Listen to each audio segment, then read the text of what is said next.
হরে কৃষ্ণ হরে কৃষ্ণ হরে কৃষ্ণ হরে কৃষ্ণ কৃষ্ণ কৃষ্ণ হরে হরে হরে রাম রাম রাম হরে হরে। আনন্দ আসছে আপনাদের?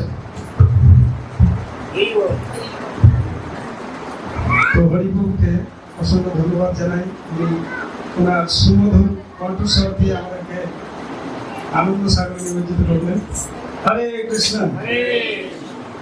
বাস্তবে আমাদের প্রত্যেকের কাছে কিছু না কিছু সুন্দর গুণ আছে। কেউ ভালো ড্রয়িং করতে পারে, কেউ ভালো কুকিং করতে পারে, কেউ ভালো প্লে করতে পারে, কেউ ভালো গাইতে পারে। তো শাস্ত্রে বলছে আমাদের যার কাছে যা গুণ আছে, ভালো গুণ যেটা, সেটা আমরা কি করতে পারি? ভগবানের সেবায় আমরা সেটা লাগাবো। একে বলা হয় পূর্ণতা। তা না হলে আমরা যদি ভগবানকে বাদ দিয়ে আমাদের গুণগুলো কাজে লাগাই, এটাকে বলা হয় শূন্যের সমান। মনে করুন আপনার কাছে অনেকগুলো শূন্য আছে, জিরো কোনো দাম নেই। আর কৃষ্ণ হচ্ছেন ওয়ান, মানে এক। জিরোর আগে যদি আমরা ওয়ান লাগাই, একটা জিরোর আগে যদি ওয়ান লাগাই, তাহলে জিরোর মূল্যটা কত হবে? 10। আপনার কাছে যদি দুটো জিরো থাকে, তার আগে এক বসিয়ে দিলে 100, তিনটে থাকলে। তো এইভাবে আপনার কাছে অনেক জিরো থাকতে পারে, কিন্তু আপনি সেই সমস্ত জিরোর আগে যদি ভগবানকে বসিয়ে দেন, তাহলে কি হবে? সেই সমস্ত জিরোর মূল্য অনেক গুণ বেড়ে যাবে। একে বলা হয় পূর্ণতা। তো সেরকম আমাদের মধ্যে অনেক গুণ আছে, সেই গুণগুলো আমাদের ভগবানের সেবায় বাস্তবে লাগানো উচিত। যাই হোক, আজকে আমাদের মাঝে নতুন কিছু ভক্ত এসছে। প্রথমবার, একে বলা হয় কি না, প্রথমবার কিন্তু শেষবার হওয়া উচিত নয়।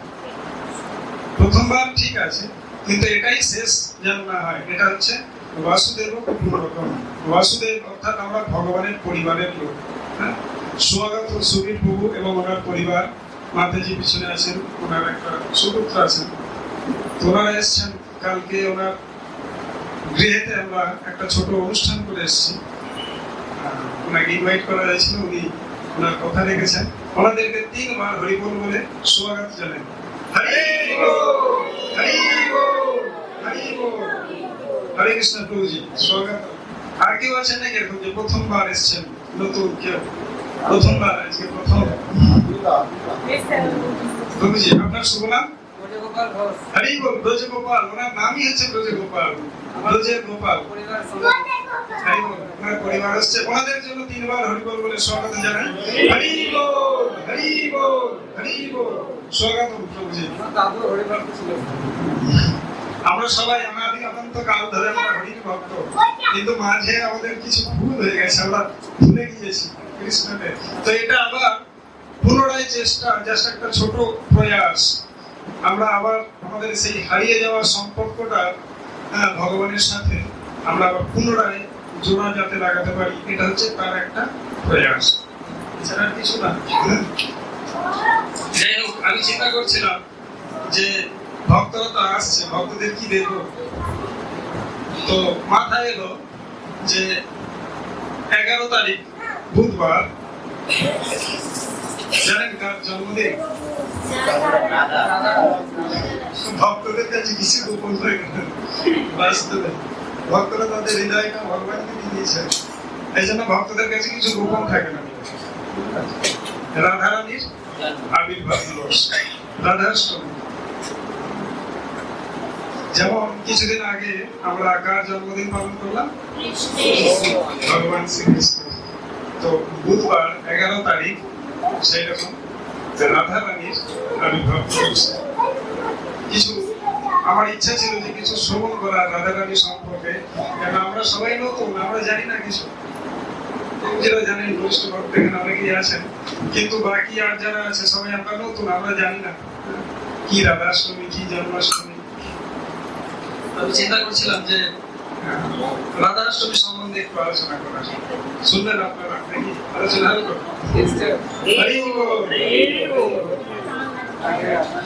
নামহাট্য থাকলে কিন্তু একটা ছোট ভজন আছে, রাধারানীর উদ্দেশ্যে প্রার্থনা আছে। নামহাট্য আছে কেমন আছে?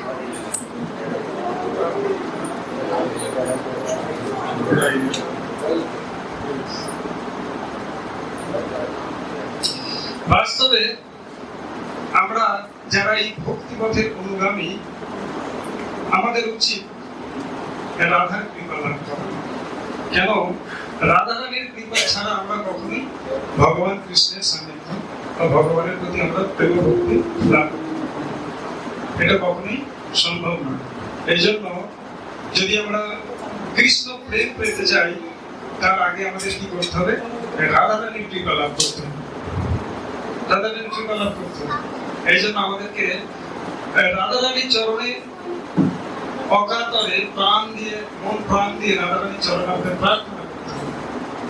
এই রাধে কৃপা করো যাতে আমরা ভগবানের শ্রীকৃষ্ণের প্রতি অহিতুক প্রেম লাভ করতে পারি।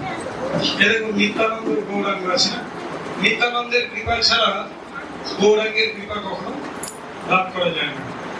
নিতাইয়ের কৃপা ছাড়া গৌরাঙ্গের কৃপা লাভ করা যায় না। ঠিক একইভাবে রাধারানীর কৃপা ছাড়া আমরা কখনো ভগবান শ্রীকৃষ্ণের কৃপা লাভ করতে পারি। একটি ছোট ভজন ছিল,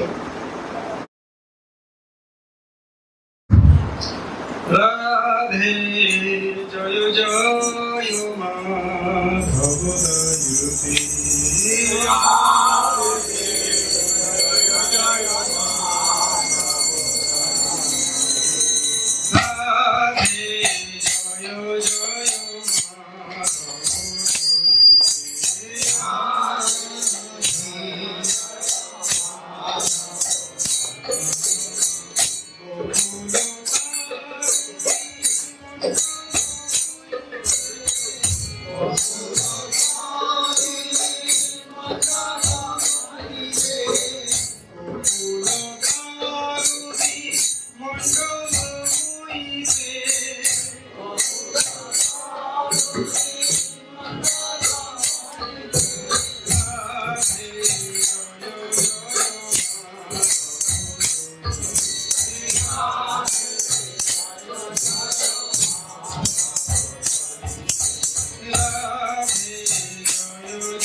श्रीमती राधिका रानी की